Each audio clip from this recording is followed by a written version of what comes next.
हुस्न के जज़ीरों में रूप के किनारों पर रेशमी अंधेरे हैं, सुरमाई उजाले हैं।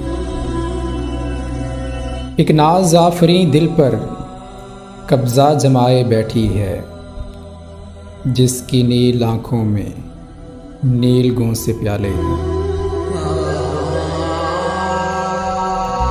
ना पूछ परिजादों से ये हिज्र कैसे झेला है, ये तन बदन तो छलनी है पर रूह पर भी छाले हैं।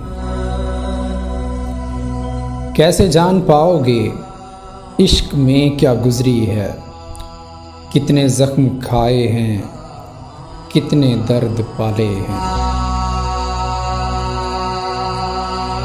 ख्वाहिशों के जंगल में हसरतों के बिस्तर पर जिस्म तो गुलाबी हैं और दिल स्याह काले हैं।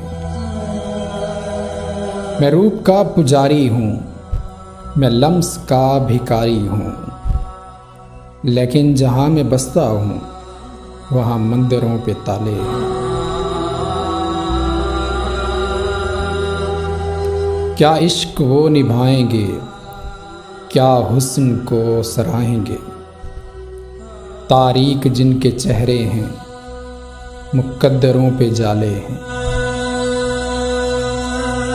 दुश्मनों से क्या शिकवा, क्या गिला रकीबों से, ये सांप आस्तीनों में हमने खुद ही पाले हैं।